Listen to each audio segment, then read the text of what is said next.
মানুষ 3 নাম্বার শ্রেণী আল্লাহ রাব্বুল আলামিন সেই শ্রেণীর কথা কোরআনুল কারীমে তুলে ধরেছেন।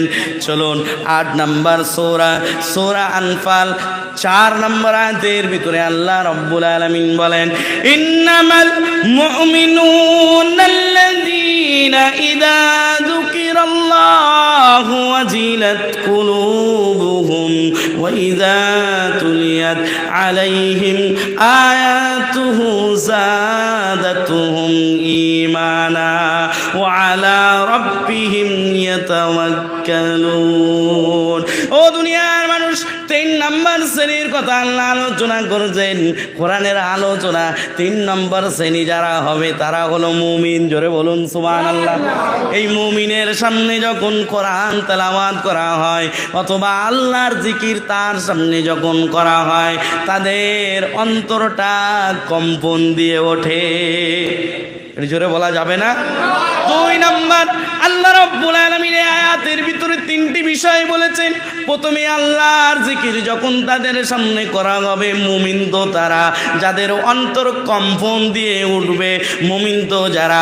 2 নম্বর, যাদের সামনে আয়াত তেলাওয়াত করলে তার বিশ্বাস যতটুকু ছিল, ঈমান যতটুকু ছিল, আরো বৃদ্ধি পেয়ে যাবে।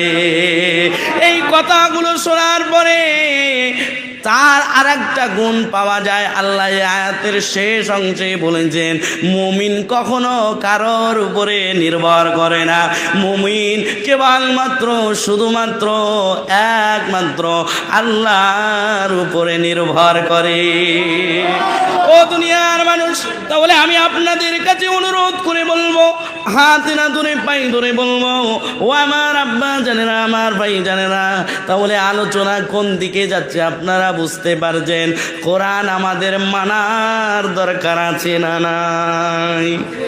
আজকে দেখেন সমাজে দুর্নীতি ভরপুর, চুরি ডাকাতি, মানুষ নিরাপদে রাতে বলো দিনের বেলায় আমার আপনার বোন নিরাপদে রাস্তায় চলাচল করতে পারে না।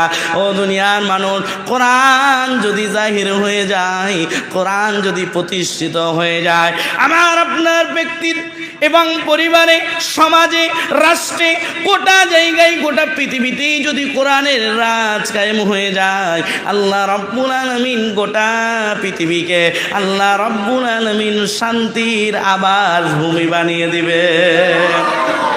ও আমার আব্বা জানেরা, আমার ভাই জানেরা, ও মুসলমান ঘরের ছেলে মেয়েরা, আমি অনুরোধ করে বলবো, যে জায়গায় আছো আপনি ঠিকই আছো, তবে ও দুনিয়ার মানুষ, ও যুবক ভাই তুমি ঠিক আছো, ও আমার আব্বা জানেরা আপনারা ঠিক আছেন, তবে একটু পর্যবেক্ষণ করেন, নিজেকে ভাবার সমুদ্রের ভিতরে নিয়ে যান, ভাবেন, নিজেকে চিন্তা ভাবনার ভিতরে ফেলে দেন, আপনি কি করেছেন, আপনার কাজের দ্বারায় আল্লাহ সন্তুষ্টি হচ্ছে কিনা, নবী সন্তুষ্টি হচ্ছে কিনা, আপনার কাজটা নবীর রেখে যাওয়া আদর্শ মোতাবেক হচ্ছে কিনা।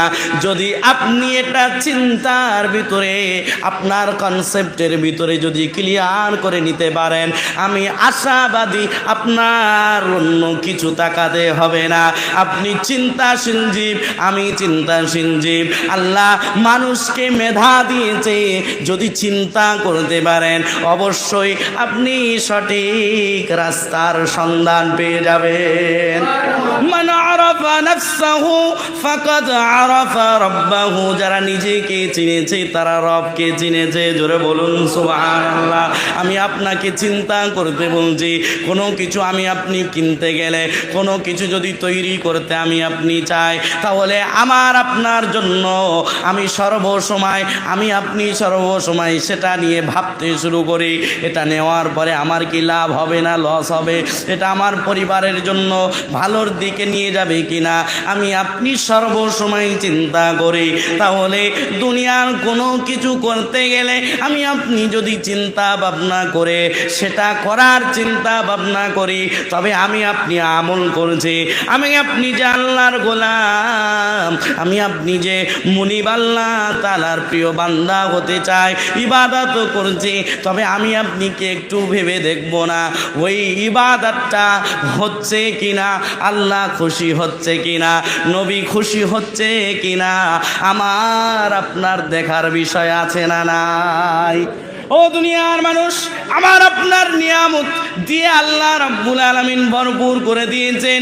আল্লাহ রাব্বুল আলামিন কোরআনুল কারীমের ভিতরে আমি যে আয়াতে কারিমা তেলাওয়াত করেছি, সেই আয়াতের ভিতরে আল্লাহ রাব্বুল আলামিন আমাদের একটা শিক্ষা দিতে যাচ্ছেন, একটা মেসেজ দিতে যাচ্ছেন। তিনি কি বলতে যাচ্ছেন? আল্লাহ রাব্বুল আলামিন কোরআনুল কারীমের তিনি সেখানে আলোচনা করেছেন আমাদের জন্য। আল্লাহ রাব্বুল আলামিন বলেন, ওয়ালাকাদ আতাইনা দাউদা ওয়া সুলাইমানা ইলমা। আল্লাহ রাব্বুল আলামিন এখানে আলোচনা করেছেন, আপনি এই আয়াতটাকে নিয়ে গবেষণা করুন। এই আয়াত থেকে আপনি নতুন কি তথ্য পাবো, শিক্ষা কি বার করছি, সেটা আমি আপনি উভয় সেই শিক্ষাটা বাস্তবায়ন করার চেষ্টা করবো ইনশাআল্লাহ। বলুন ইনশাআল্লাহ। আল্লাহ রাব্বুল আলামিন বলেন, আমি দাউদ আলাইহিস সালাতু ওয়াস সালাম, আমার পয়গম্বর দাউদকে এবং সুলাইমানকে আমি আলাদা ইলম দান করেছিলাম। একটু জোরে বলুন না সুবহানাল্লাহ। আল্লাহ রাব্বুল আলামিন বলেন, ওয়া ক্বালা আলহামদুলিল্লাহিল্লাযী ফাদ্দালানা আলা কাসীরিন মিন ইবাদিহিল মুমিনিন। সুলাইমান আলাইহিস সালাতু ওয়াস সালাম এবং দাউদ আলাইহিস সালাতু ওয়াস সালামকে আল্লাহ যখন জ্ঞান দিলেন, জ্ঞান আতা করলেন, সুলাইমান আলাইহিস সালাতু ওয়াস সালাম এবং দাউদ আলাইহিস সালাতু ওয়াস সালাম ওই নিয়ামতটা পাওয়ার পরে, আল্লাহর তরফ থেকে অনুগ্রহ পাওয়ার পরে তারা আল্লাহকে বলতে শুরু করলেন, ওয়া ক্বালুল হামদুলিল্লাহিল্লাযী ফাদ্দালানা আলা কাসীরিন মিন ইবাদিহিল মুমিনিন। আল্লাহর অনেক ইবাদি বান্দা আছে, নেক বান্দা আছে, তবে ওই আল্লাহর শুকরিয়া যিনি সমস্ত ইবাদি বান্দার উপরে আমাদের সম্মান দিয়েছেন। একটু জোরে বলুন। সুলাইমান আলাইহিস সালাতু ওয়াস সালাম, দাউদ আলাইহিস সালাতু ওয়াস সালাম, আমি এটা পেয়েছি, তাফসিরে পেয়েছি, দাউদ আলাইহিস সালাতু ওয়াস সালামকে এমন শিক্ষা আল্লাহ দিয়েছিলেন, লোহা থেকে বিভিন্ন নতুন ধরনের অনেক কিছু তৈরি করার ক্ষমতা, শিক্ষা, জ্ঞান দিয়েছিলেন। একটু জোরে বলুন। সুলাইমান আলাইহিস সালাতু ওয়াস সালামের পাখির ভাষা বোঝার যে জ্ঞানটা আল্লাহ দিয়েছিলেন, এটা পাওয়ার পরে, নবী হওয়ার পরেও আল্লাহর তরফ থেকে নিয়ামত অনুগ্রহ পাওয়ার পরে শুকরিয়া করছে। নেক বান্দা হওয়ার প্রথম নম্বর শর্ত, আল্লাহ রাব্বুল আলামিন বলছেন নিয়ামত পাওয়ার পরে শুকরিয়া করো। জোরে বলুন সুবহানাল্লাহ। নবী সুলাইমান আলাইহিস সালাতু ওয়াস সালাম এবং দাউদ আলাইহিস সালাতু ওয়াস সালাম, এনারা নবী তো সাধারণত এনারা আল্লাহর আনুগত্য হয়, ঠিক না বে ঠিক? এটা তো আমরা জানি, এটা আমরা বিশ্বাসও করি। নবীরা কখন আল্লাহ ছাড়া অন্যদিকে যাবেই না। তবে আল্লাহ এই কথাটা আমাদেরকে শোনাচ্ছেন কেন? আমরা তো এটা বিশ্বাস করি। আল্লাহ কেন কোরআনে দিচ্ছেন?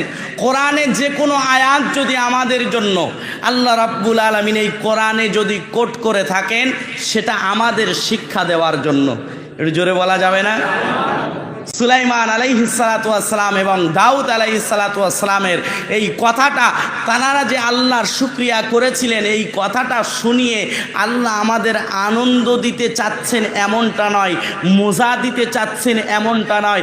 আল্লাহ বলতে চাইছে আমার পয়গম্বর হওয়ার পরেও আমার পয়গম্বর সুলাইমান এবং দাউদ আমার শুকরিয়া করেছে, তোমরাও যদি নিয়ামত পাওয়ার পরে আমার কাছে লুটিয়ে বড় শুকরিয়া করো, সেটাকে এমনভাবে ইবাদতের মাধ্যমে আমাকে খুশি যদি করতে পারো, সেই শুকরিয়াটা বাস্তবায়ন যদি তোমরা আমলের দ্বারাই করতে পারো, আমিও তোমাদের প্রিয় বানিয়ে নেব। জোরে বলুন।